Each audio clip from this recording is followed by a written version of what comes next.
Hello and welcome to my channel, Naughty Gnome Crafts. My name is Sarah and you can find me as Naughty Gnome on Instagram. It's vlogtober, so I am bringing you a new video every day in the month of October. And today's video is going to be a tutorial on how I make my granny squares. So before we get started, I'm not wearing anything handmade today, so I don't have anything to share with you on that front. And I'm going to hold up some pieces of crochet granny squares just to show you what we're going to be working with. So I started this blanket probably back around 2010 or so, and I have not gotten very far with it, as you can see. I'm just making different sizes of granny squares, and then eventually I make them in little sections like this, and then eventually I will seam them all together and just have kind of like this eclectic patchwork kind of blanket with all different sized squares. So I thought it would be fun to show you how I make granny squares. Now I know that there are probably a million other granny square tutorials out there, and so the reason I decided to film my process is because I have been crocheting since I was 14 years old, and I have made a good number of blankets in my lifetime, and some of those blankets have not lasted very long and they've come apart on me. And so over the years, I've learned some different techniques that I think are better for longevity. And I just wanted to share those with you just to show you that this is how I do it. And this has really worked for me as far as the blankets holding up over time. And just in case you found that useful, basically that's what I feel like I can bring to the table. Now, I tried to film this tutorial video like 4 times. I'm not an expert at filming tutorials. I did my best. I hope that you will be a little bit gentle with me. I'm not a professional tutorial creator, but I did my best. Hopefully it's clear and you can see what I'm doing. But today, just to show you, like, we're going to be making a 4-round granny square, so pretty simple. And yeah, that's what I'm going to be showing you today. So I'm just going to turn the camera around and we'll start the tutorial, and then I will finish up with you back here when it's done. Okay, we're going to begin our tutorial with, you're going to leave a fairly long tail, probably about 12 inches, and we're going to start with a slip knot. So just create a slip knot, insert your hook into the knot and pull it snug. Okay, like this. And then we've got our tail end here, and we're actually going to set this down for a second. And we're going to use 3 fingers and then secure the end with your thumb. And we're going to wrap the yarn around the 3 fingers 2 times. And the twice is very important. You need to wrap it 2 times. Okay, and then we're just going to gently slide your fingers out and hold the end here so that you have a little circle. I like using the magic circle rather than a chain start because I find that it's very secure and it's not going to be, it's not going to come unattached. And because we got a little slack here, I'm actually going to rotate this a little bit so that we can start our double crochet cluster with a standing double crochet, which is not typical. You would normally start with 3 chains, but I just think that this makes for a cleaner look. I learned about this technique, I think both the magic ring and the standing double crochet I learned about from Edie Ekman, I think from her Craftsy class. So I just like to use these techniques because I think that they're secure and very clean looking. Okay, so we're going to start our crochet cluster. So we're going to yarn over the hook and insert the hook into the ring. I'm going to pull up a loop, yarn over, pull through 2 loops, yarn over, and pull through 2 loops, and that includes the slip knot that we started with. And that is your first double crochet, and you don't have to start with a chain, which I think is just really nice. Okay, then we're going to do 2 more double crochets, so yarn over, insert into the ring, pull up a loop, yarn over, pull through 2 loops, yarn over, pull through 2 loops. That's the second one. We're going to do it one more time. Yarn over, insert into the ring, pull up a loop, yarn over, pull through 2 loops, yarn over, pull through 2 loops, then we're going to chain 1. And this completes our first cluster. We have our 3 double crochets plus the chain 1 space, which is going to be our new corner. And then we just need to repeat this 3 times. So I'm just going to do that and kind of speed through it.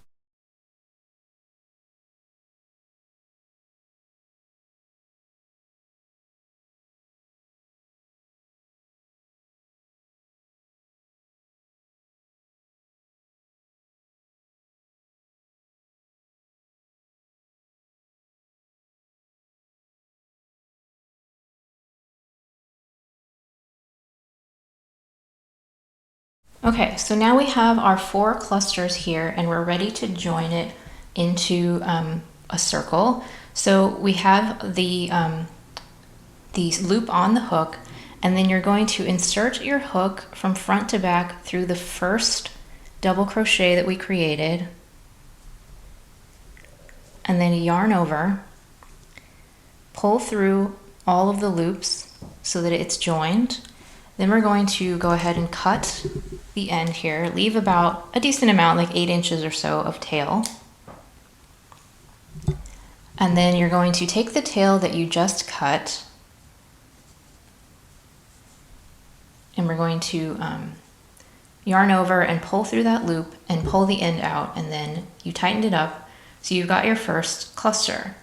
And before we do anything else, or I'm sorry, you have your first round. Before we do anything else, we're going to go ahead and put this locking stitch marker through just a few of the loops on the front so that you can easily distinguish the front from the back.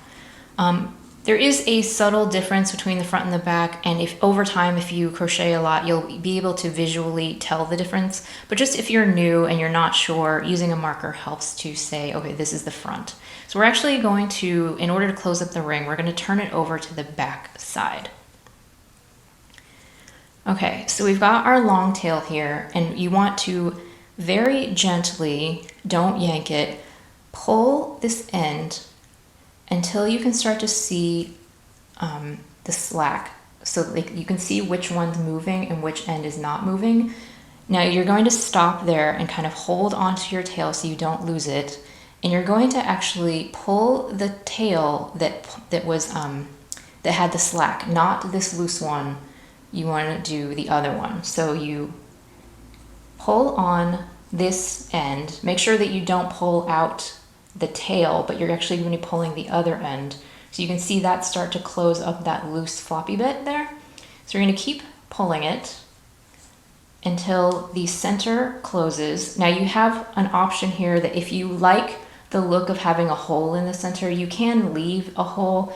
My preference is just to go ahead and pull it as tightly as I can and just completely close up that hole so that there's no opening, and I find that to be incredibly durable. Your blanket is not going to fall apart in the wash if you do it this way. So there's no hole in the center, and now we're going to pull the opposite end. We're going to pull the tail end. Oh, sorry, I think that it's caught on the stitch marker. Hang on. Okay, we'll just leave that out for now. Okay. Now we're going to pull the other end, the tail end, and get rid of that slack. And now what you have here is a very secure round where there's no hole in the center, and it's going to stay nice and tight. Okay, so that is our first round of our granny square completed. So when we start the second round, we're actually going to start on the back side. I like to alternate which side of the blanket that I'm crocheting on, because if you do it that way, then there ends up being no right or wrong side. I mean, it's reversible. Whereas if you always crochet on the right side, when you finish the blanket, it's going to clearly have a right and wrong side. Whereas if you alternate back and forth, you won't be able to tell the difference. It'll just be reversible. So that's why I like to do that. Also, you can tell where we ended our first cluster here.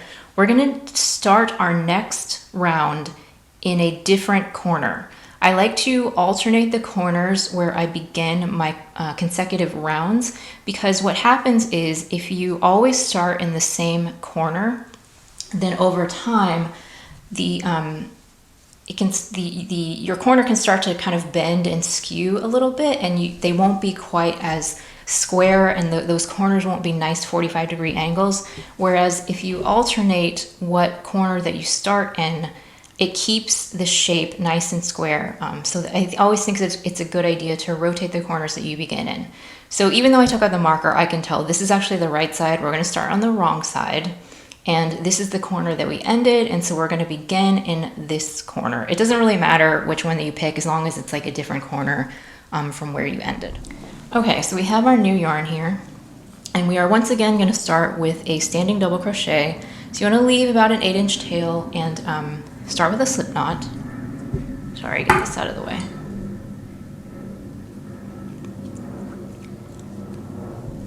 Okay, we've started the slip knot, and go ahead and yarn over the hook so you're ready to work a double crochet. We're starting in the not this corner, but in this corner. Insert your hook into the chain 1 space. Then you yarn over, pull up a loop, yarn over, pull through 2 loops, yarn over, pull through 2 loops. And that is your first double crochet. Then we're going to do it 2 more times. So we're creating a granny cluster.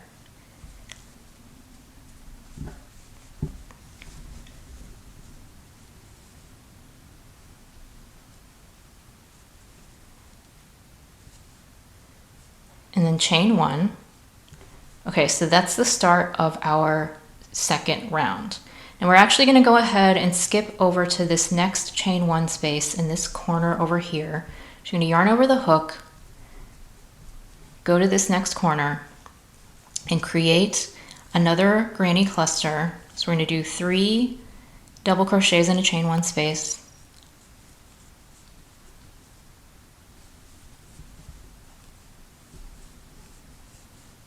And then we're actually going to put 3 more double crochets into this same space. So that creates your corner, and that'll become more clear as we add additional rounds.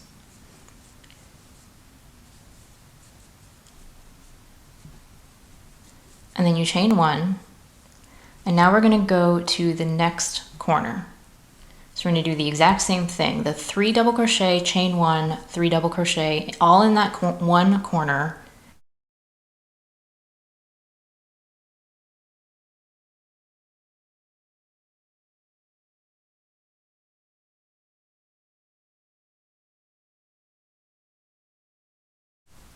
Then you chain 1.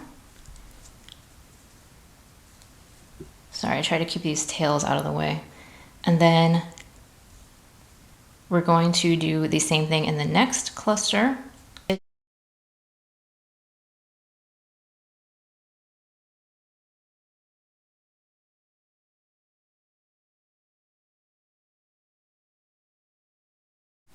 And then we're back to the beginning here. So we're just going to finish off this final corner where we started. You're going to go ahead and insert your hook into that original corner. Do your cluster of 3 double crochets. 1, 2, 3, chain 1. And then we're going to do a slip stitch in the first stitch where we started, our standing double crochet. Go ahead and do a slip stitch, and that closes up the ring, and then you have your second round. And cut off, leave about an 8-inch tail. Thread the end through this loop and pull it tight. And our second round is complete. Now I had taken this out because it got tangled. Let's pretend that we never took it out, and this is on the front side here. So you just turn it over, and now we're back on the original side, and we're going to start in a different corner. So you can see here that you started, sorry I kicked the camera, you started the first round here, you started the second round here, so we're going to start the third round over here. And I'm going to go with the pink. Same thing as before, you're going to leave about an 8-inch tail. We're going to start with a slip knot. Yarn over on the hook. Insert your hook into the corner. And don't stress too much about if you can't keep track of what corner you're supposed to be starting in. As long as you mix it up and you're starting in a different corner, you're not always beginning and ending in the same corner. That's really the important part. Oh, something went wrong here, hold on. Yarn over the hook, then insert into the corner, pull up a loop, pull through 2 loops, pull through 2 loops, you got your first double crochet. Then we're going to do 2 more.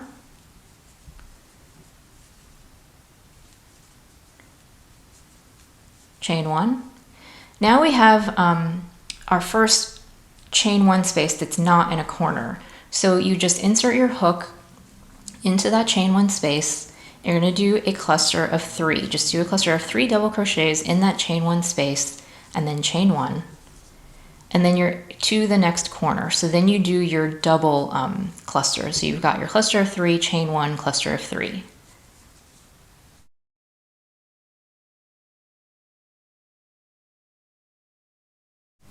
Chain 1.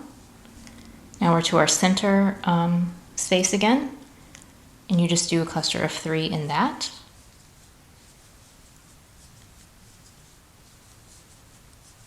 Chain 1. We're into the next corner.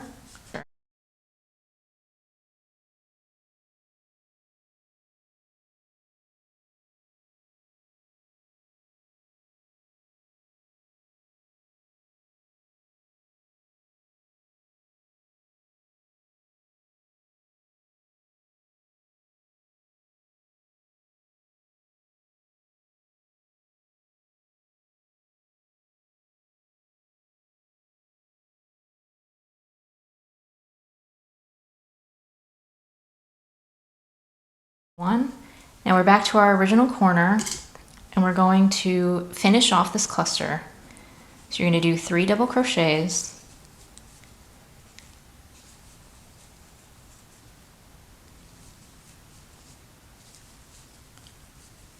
chain 1, and then we're going to join into this first double crochet that we started with in the beginning, pull through, and then slip stitch so that you have one. Oops, sorry. Let's try that again. Insert through that first double crochet, yarn over, and pull that through so you joined it with a slip stitch.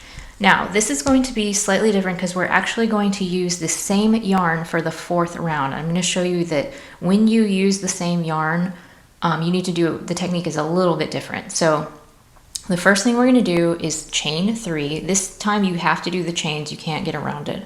So you do chain 3, and we're going to flip it over. Remember, we're alternating which side that we start on, so you want to make sure that you do flip it over, and we're going to go back this way.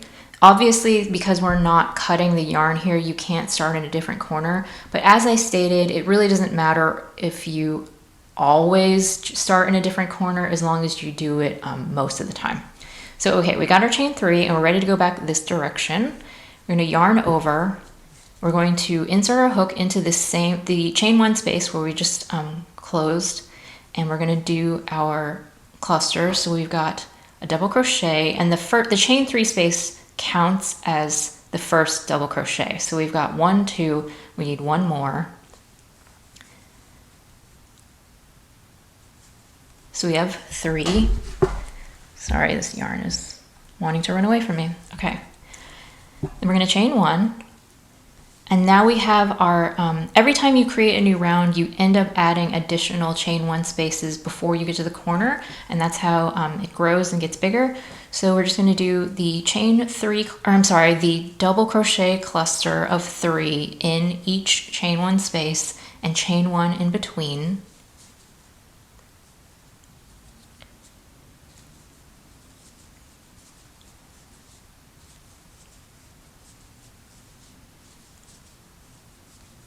Chain 1. Now we're in the corner, and we're going to create another corner cluster.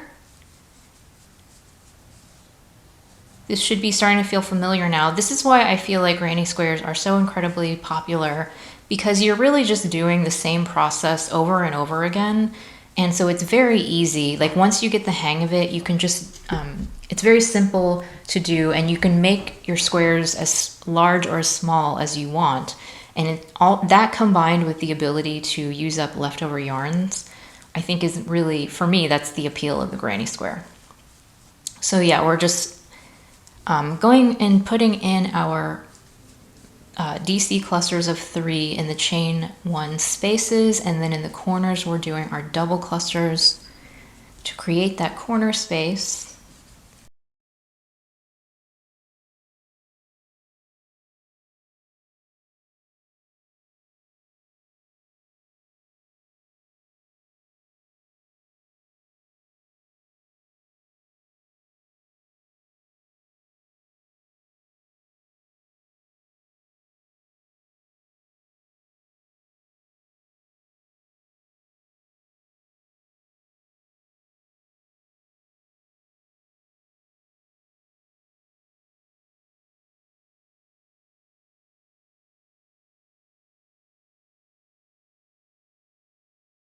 Okay, we're back to our original corner.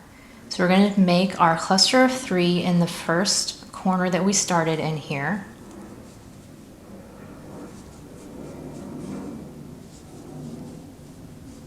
Chain 1, and then you're going to need to join your yarn in the top of your turning chain. So you remember you started with your 3 chains. You're going to insert your hook through the top of that turning chain, so the third one that you created. Yarn over and pull through your hook through the loop, pull it through your first loop here, and then we're going to leave about an 8-inch tail, cut it, and then fasten off. Just pull your hook through that loop and close it up, and there you have it. That is a 4 round granny square. Now, I am going to talk to you a little bit about weaving in the ends because, as I stated, it's not my favorite part, but it is very important. So as you'll notice, because we're alternating back and forth here, the ends are going to be on opposite sides of the blanket, and I think that that's actually totally fine. I'm just going to do one of these ends here, and there's no like right or wrong way to do it. Basically, you just want to weave put your tail through your needle. I like to use these bent tapestry needles. I just find them easier to work with. And you're just gonna insert the end through the stitches, and you just want to, like, don't yank super hard, but you just want to weave this tail in to your stitches so that it stays nice and secure. And even though it's a huge pain in the neck, I highly encourage you to try to weave in as much of this 8-inch tail as you possibly can. Like, I would try to use up as much of the yarn as possible, because this is another like potential weak spot that will potentially come apart on you. And so you want to make sure that there's enough tail that's woven in that keeps it secure. Because I have experience with this. I made a blanket much earlier on out of scraps, and I was just lazy and was like, I don't want to do the tails, I don't want to weave in the ends. And so my tails were only woven in like a couple of inches, and then I was like, oh, that's good enough, and then I cut it off. And sure enough, eventually over time, those tails worked themselves out, and they came apart, and so my blanket started to come apart. So as much as it's a pain in the neck, and like some people will tell you to just crochet over your ends, I think that you shouldn't do that. I think that it is worth taking the time and effort to go ahead and actually weave them in as securely as you possibly can. And this one in the center, because there's such a small amount of yarn there, you're going to end up like going around and around and around in that same yarn again and again. But you know, that's fine. It's better to like do that and have it be a little bit thick and bulky than to have your yarn come apart on you over time. So this round's actually a little bit easier because we did 2 rounds of the same yarn. That gives me a little bit more space that I can go ahead and weave the yarns in. And I actually, I mean, this is up to you, it doesn't really matter, but I actually kind of like to split the plies sometimes in the yarn just to, it makes it more secure. Like, it keeps the end from coming out. And yeah, so like I said, it's not a super fun thing to do. If you're doing a giant granny, or if you're adding like really, really huge rounds, then I highly recommend weaving in the ends as you go, because if you wait to the end to do like 50 ends that you have to weave in, it's like a nightmare. So do it as you go. But for something like this, if it's this small, I would just make the square and then weave in the ends at the end. So I'm gonna call that good. You know, you got like a little tail left here. Now when you clip the tail that you've just woven in, I like to leave about an inch, so just cut it off, but don't like cut it really close to the edge here. And yeah, it looks a little bit ugly with that hanging out, but once again, once you wash it and you use the blanket, that end is going to kind of work itself back into the blanket, and in the end it's not going to be noticeable. So there you have it. That is my tutorial for creating a granny square. So that is it. I finished my little 4-round granny square. I still need to weave in the rest of these ends, but I have another square that I can add to my blanket that I have not made much progress on. But I hope that you enjoyed the tutorial and that you found it helpful. If you enjoyed this video, please hit the like button and consider subscribing to my channel. I'll see you again tomorrow.